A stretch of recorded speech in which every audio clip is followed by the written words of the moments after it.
Narito na naman tayo para sa isang napaka-sweet at nakakakilig na love story nila Kalingap Edu at Ate Viancy. Tulad mo ay aking makilala. Para sa pagpapatuloy ng ating love story ay dito natin makikita kung bakit ba talaga nagpapanik si Kalingap Edu, dahil nagpanik nga siya sa ating nakaraang video dahil medyo gumalaw talaga ng napakalakas ang Ferris wheel, dahil ito nga ay kanyang kinatatakot dahil takot siya sa mga matataas. Kaya medyo nakakatawa ang kanilang mga reaksyon noong nagsimula na rin bumilis ang Ferris wheel sa video na ito. Kaya naman tunghayan ninyo ang mga susunod na mangyayari at mga kilig moments na gagawin ni Ate Viancy ngayon kay Kalingap Edu. At syempre dito rin natin makikita kung saan pa ba sila pumunta pagkatapos ng kanilang Ferris wheel.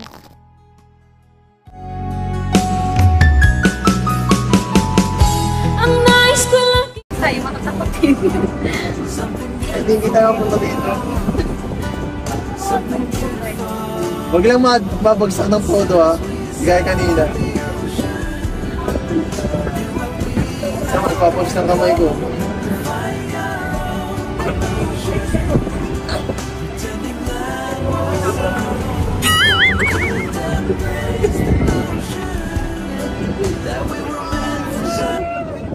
Putik!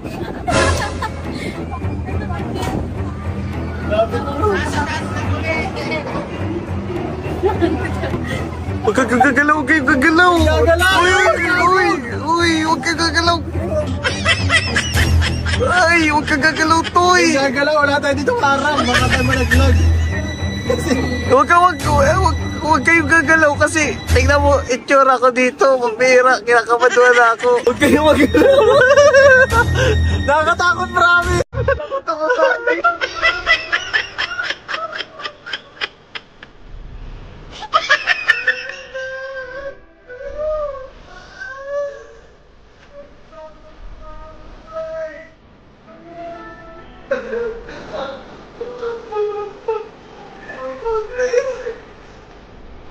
Para sa inyo, kakamera mo na ako ganito itsura ko.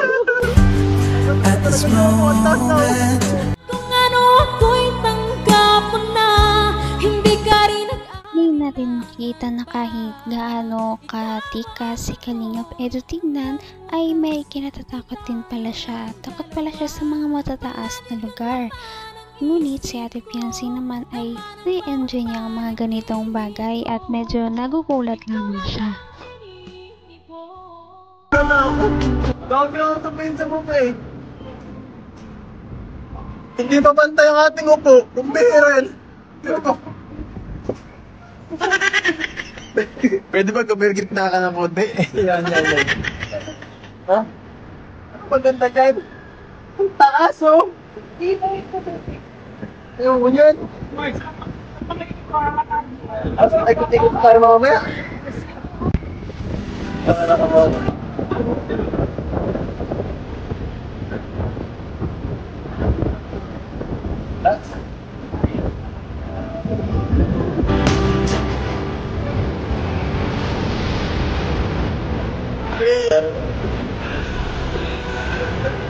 Uy! May bigla ako, mapira. Sira moment pa dyan ay. Bumaba na tayo. Ikot-ikot pa tayo dito mamaya, bro. Ano yun? Natunog ah? Huwag na. Ay! Guys! Ay! Relax. Promise. Nakakatakot guys pag nasa pinakataas ka na. Dr. Lab oh. Dr. Lab! Ang bilis! Ang bilis! Uy! Uy! naman ang bawat panaginip ko. Ikaw lang ang Mas nagulat pa nga si Kalingap Edu dahil bigla na lamang bumilis ang ikot ng Ferris wheel. Pataas pa man din ito at bigla itong umikot ng napakabilis, kaya todo ang kanyang hiyaw Ngunit syempre nag-i-enjoy pa rin naman silang dalawa ni Ate Fiancé. May na kita mahal. Hinahawa ko to sa mga delikado mawala! I was running round the city of gold, but I was struck by luck 'cause I found you sitting all alone. Gimik pa tayo kamay mo, kuyo! Restless soul. Hindi po gano'ng kataas to. The wind that stroked your hair, you set in the air, and the sun was almost acting as a spotlight just reaching, making flowers bloom. Salamat po. Una tayong bababa, thank you. You make me Thank you naman. Una tayong bababa. Ayan, sa wakas. Sa wakas. Tapos na ang pagdurusa. Tapos na. Ay, uuwi na tayo. Ano na tayo? Next destination na tayo. Tara na. Sa puso mo. Kalingap Edo, yung COVID mo. Sobrang ganda. Nakihawakan, Melvin. Dami, nakakilala mo sa Kuya nga, ang dami mo. Ayun mga kalingap po. Ang ganda talaga dito. Saan na yung dalawa? Dryer rack. Ay, ito pala yung dalawa dito. Bihira itong dalawa na to. Kaya pala nawawala. Kaya naman talaga mag-drive. Hanggang wakas ay tayo ng dalawa. Palagi kang naman. Parang kahit natakot si Kalingap Edu sa kanyang kaninang sinakyan ay hindi pa rin niya nakakalimutan na bumanat kay Ate Fiancé pagkababa nila ng Ferris wheel. Nakakakilig din naman talaga ang dalawang ito. Pagkatapos nga ng kanilang Ferris wheel ay may pinuntahan pa daw silang last, kaya ito na nga ang kanilang pinuntahan. Tama!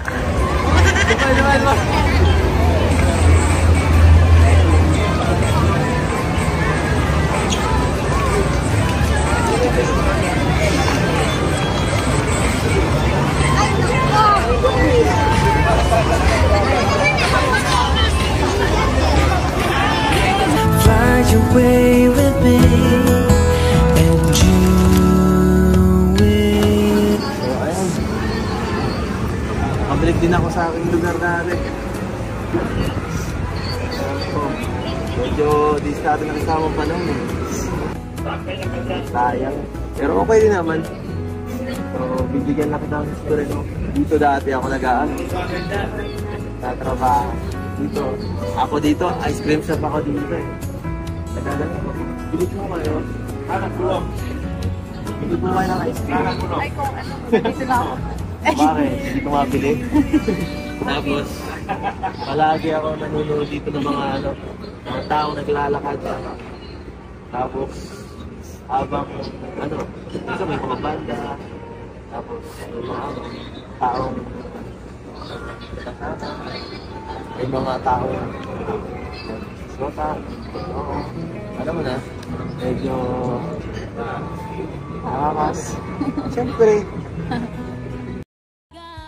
Ayun nga, niyaya na naman ni Ate Fiancé si Kalingap Edu para silang dalawa ay mag-TikTok na naman. Napakahilig talaga ni Ate Fiancé sumayaw at napakagaling niya din, kaya makikita nyo ito sa kanyang official na TikTok page. At marami pa tayong susubaybayan sa ating mga susunod na video. Napaka-sweet talaga nila at napakabait ng tambalang ito, kaya maraming sumusuporta. Kaya naman, sana ipatuloy natin silang suportahan at mahalin si Fiancé, si Kalingap Edu at ang Kalingap team. Yun lamang at maraming salamat sa panonood. Abangan natin kung magkakatuluyan ba talaga si Kalingap Edu at Fiancé. Hanggang sa muli! Bye! Ngayon'y abot